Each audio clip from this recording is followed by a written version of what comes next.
আজ সরস্বতী পূজার দিন ভুলেও করবেন না এই কাজগুলি, নচেৎ ধ্বংস হতে পারে আপনার পরিবার। বন্ধুরা, আমাদের মধ্যে বেশিরভাগ মানুষই সকালে ঘুম থেকে উঠে আয়নার সামনে দাঁড়িয়ে পড়ে। এটা কিন্তু আপনারা ভুল করেন।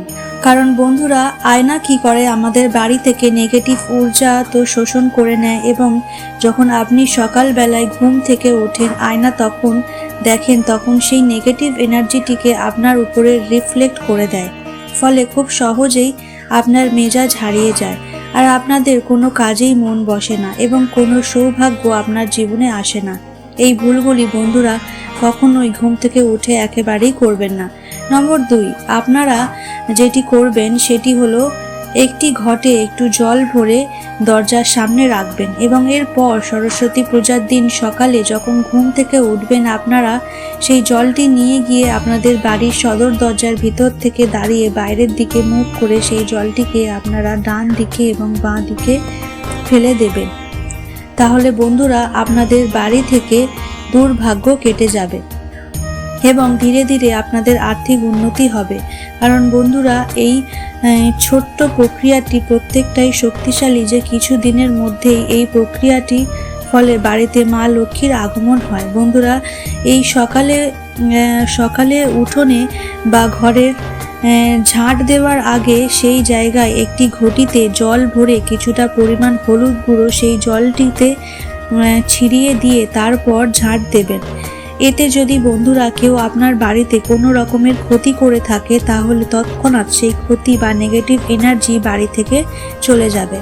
বন্ধুরা, এই দিন আপনারা আপনাদের বাড়িতে বড় করে পূজা করুন বা না করুন, এই দিন যদি আপনারা সামান্য একটু ঝাড়ু বাড়িতে নিয়ে আসতে পারেন তাহলে এই পূর্ণ পবিত্র দিনে মা লক্ষ্মী আপনার গৃহে প্রবেশ করবে। কারণ এই ঝাড়ু বা ঝাঁটা হচ্ছে মা লক্ষ্মীর প্রতীক। বসন্ত পঞ্চমী তথা সরস্বতী পূজা বন্ধুরা, এই দিন করা আমাদের কিছু কিছু কাজ আমাদের জীবনে থাকা সকল প্রকারের দুর্ভাগ্য নাশ করে, আমাদেরকে বুদ্ধিমান ও শতগুণের অধিকারী করে তুলতে পারে। আর একটি কথা মাথায় রাখবেন বন্ধুরা, যে মাতা সরস্বতীর আশীর্বাদে ও কৃপা লাভ করলে বাড়িতে মা লক্ষ্মীর আশীর্বাদ আপনি প্রাপ্ত হয়। বন্ধুরা, এই দিনটি অত্যন্ত পবিত্র একটি দিন, তাই মনে করা হয় যে এই দিন খুবই ভেবে চিন্তে কথা বলা উচিত, কারণ এই দিন বলা কথা খুব শীঘ্রই সত্য হয়ে যায়। তাই এই দিন কোনো খারাপ কথা বলা উচিত নয়। বন্ধুরা, শাস্ত্রে বলেছে সরস্বতী পূজা মায়ের কাছে পুষ্পাঞ্জলি দেওয়ার আগে সদর দরজায় এই জিনিসগুলি ফেলে দিলে মা তার মনের ইচ্ছা, মনোবাসনা, মনস্কামনা মায়ের কাছে ব্যক্ত করলে তা অবশ্যই পূর্ণ হবে। এবং শুভ সময়ের মধ্যে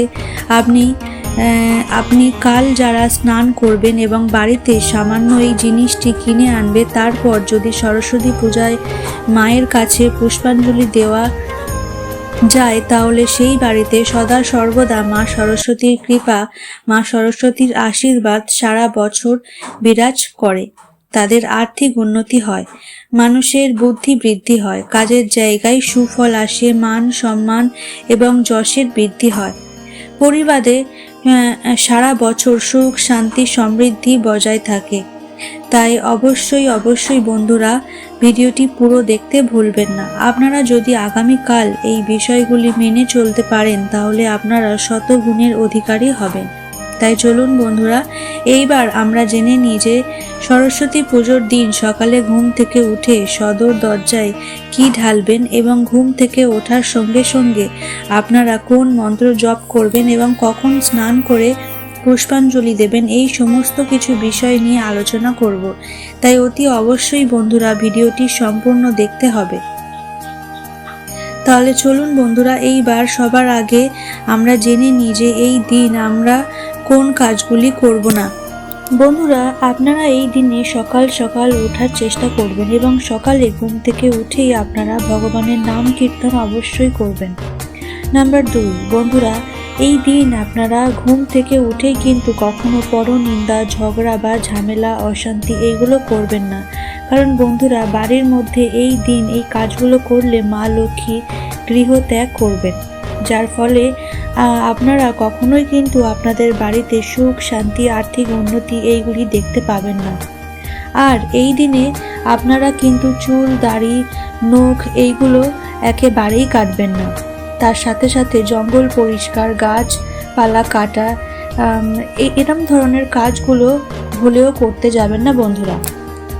এই দিনে যদি আপনারা বাড়িতে কোনো অসহায় ব্যক্তিকে দেখেন বা অসহায় ব্যক্তি আসে কিছু চায়, তাহলে তাকে অবশ্যই আপনারা সাধ্যমতো সামর্থ্য অনুযায়ী তাদের সাহায্য করতে ভুলবেন না।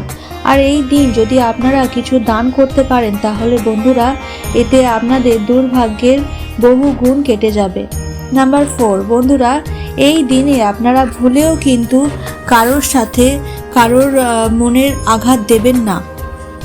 কাউকে মনে আঘাত দিয়ে আপনারা কারোর সাথে কথা বলবেন না, কারণ বন্ধুরা এই দিনেই অভিশাপ কিন্তু মানুষের জীবনে লেগে যায়। তাই এই ভুল কিন্তু কিছুতেই আপনারা একদমই করবেন না। নম্বর 5, বন্ধুরা এই দিনে কিন্তু আপনারা বাড়িতে আমিষ রান্না করবেন না, কারণ বন্ধুরা এই দিনে বাড়িতে এই সব রান্না করলে বাড়িতে কোনো দেবদেবীর প্রবেশ হয় না, ফলে সেই দুর্ভাগ্য আপনাদের জীবনে লেগেই থাকবে।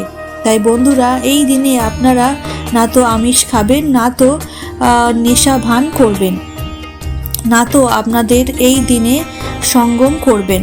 নম্বর 6, বন্ধুরা আপনারা এই দিনে যতটাই পারবেন বাড়ি, ঘর, দোর পরিষ্কার পরিচ্ছন্ন রাখবেন এবং বাড়িতে আপনারা ভগবান কৃষ্ণ কিংবা রাধা কৃষ্ণের আরাধনা করার চেষ্টা করবেন।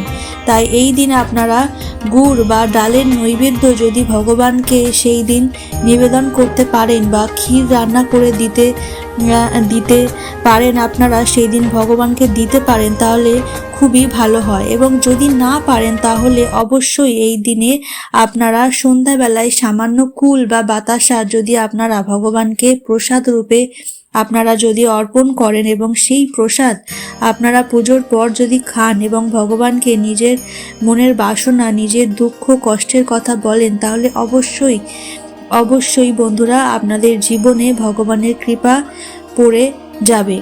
তাই বন্ধুরা যদি এই ভিডিওটি আপনাদের ভালো লেগে থাকে তাহলে অবশ্যই একটি লাইক ও কমেন্টে জয় ভগবান সরস্বতী দেবীর জয় একটি বার লিখে যাবেন। বন্ধুরা আজকের মতো ভিডিও এখানেই শেষ করছি। দেখা হবে আবার অন্য ভিডিওতে।